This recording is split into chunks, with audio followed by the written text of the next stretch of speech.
Curt Rosengren is a coach, author, and speaker, and new friend of mine, introduced via Terry Seaman. He's built on his website, he claims he's built his whole career around three simple questions. What lights you up? What difference can you make that inspires you? And finally, how do you create a career and a life that weaves those two throughout? And I think that's beautiful. It's a beautiful sentiment. Curt, good to see you. I see you dressed up for the occasion. You're looking really sharp in the Indeed, I did. I even put my long pants on. It's all good. sweet. I'll take your word for it. There's no need for clothing, proof of clothing. Let's not go there. Okay. I've just met you. Let's not do that. I'm interested, particularly based upon our previous conversation and also in your website, a word that seems to pop up, and I haven't done a lot of talking about recently, is this word or the concept of resilience. Okay. And in particular, I want to kind of see it through your lenses of almost like a personal resilience. Sure. Okay. What might be someone who you've just met, who you feel is in need of understanding this concept of personal resilience, what might be your 1 to 2 minute elevator pitch for personal resilience? For how to achieve it or why it's good? Why it's important? Well, and if you don't have it, you end up just going through life splattered on the ground. That's kind of that's kind of the super short. Sure. So personal resilience or any kind of resilience Mm-hmm. is really about how do I navigate life? Because as much as we would love to have life cooperate with us, as we all know right now at a mass scale, it so often doesn't. And Right. so when life doesn't cooperate, resilience is all about minimizing the impact of things that are challenging and such, so that you're not just a quivering blob. Yeah. And also, being a quivering blob on occasion is just part of the human experience, right? We're all going to experience it. Right. And so when you get that, when life smacks you down, then resilience also shortens the time to the time that you can get up and ambulatory again. So, how much of this personal resilience is practicing and preparing?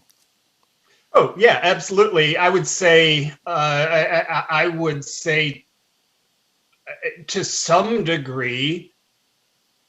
Man, it's hard to put a percentage. I was going to say to some degree all of it, but then I was like, okay, if somebody hasn't been practicing, I'll let you go with a lot. Okay, how about a that? lot. A lot. We'll go. Okay, We'll go right. with a lot, and then there's the opportunity to use to use the here and now as a learning laboratory for practicing, training, learning, and growing around that. So each and every day is this learning laboratory for how do I practice resilience in all its manifestations. Another word I see pop up on your website, and it popped up in conversations you and I had, is the word impact.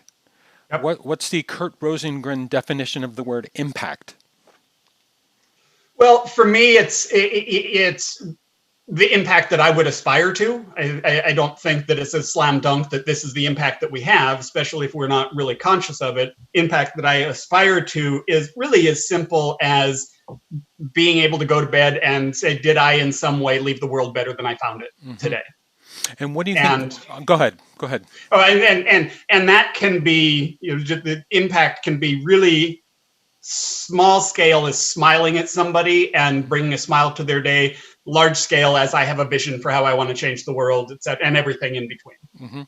And how has this approach to impact or my relationship with impact changed now that we're in the middle of this crazy time? I don't know that. I mean, Or has the it, or has it at all?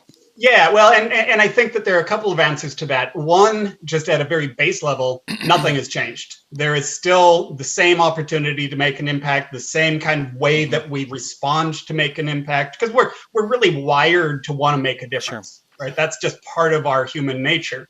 And I think that one of the things that happens is that people shortchange themselves on the difference they have the opportunity to make, because they always think about things in grand and glorious kind of ways. Sure. And I think that one of the things that perhaps all of this is doing is pushing pause on business as usual, and giving us an opportunity to have a little bit more space, and to maybe say, I want more of that in my life. Where are the opportunities? But I think that that awareness and consciousness is vital. So I don't know that just on a relative level, I think it's all stayed the same. I think where the potential positive is coming out of this is just a greater awareness of, it's kind of like the same that happened in 9/11. This is something I started my business about a year before 9/11. Great timing, right? And so I was watching people's relationship to their career change as a result of that, because people would say, is this really what I want to be doing? And I think that the big disaster that affects a lot of people has a tendency, or any kind of disaster that affects any individual, but now even more collectively, has that impact on people, where they often just back up and say, how do I want to be living my life? Yeah. There's a refinement or a clarification that takes place underneath chaos and heat. It just happens. Yeah. My last question is sort of the common question I ask everybody who's kind enough to sit through one of these things with me, and that's, Curt, what lessons are we learning right now that we must not forget? Yeah, I think I'm I'm a chronic optimist, so I've gone through my whole, and I still continue to go, I want things to go back as it was, as they were. I don't want to have to think about all of these things, and so there's a lot that's really bad, and but I think that there is a lot that's potentially positive that we can carry forward. There's a potential new normal. People talk about new normal in a negative context, is generally how it's, you're not going to be able to fill in the blank coming in the future in the news when they're talking about that. But I think there's also the positive, the potential for a positive new normal, both at the individual level and the collective level. So I think that there are, I think there are a number of things. One is, this has created space for people. And so, we've just like going as individuals and as a culture. This has forced people to stop. And so I think that there's the potential for, as they re-engage in the world, there's the potential for them to hold back some of that space, because we need that space for so many reasons. And we've had a culture that has not celebrated that space. And I think that we have been the poorer because of it. Not just because, okay, I want to be happy, but even being able to recognize possibility. And we were just going, so hard to step back and see the big picture and all of that. So one is space. One, I think, is connection and community. We've really, by not having it, we've really had it. It's really been thrust in our face. How important that is to us. And so I think there's the potential for us to go forward and be more conscious about feeding that, maintaining that, celebrating that, all of that. I think another thing, and at a related, kind of at a bigger picture level of this, is the fact that this has been global.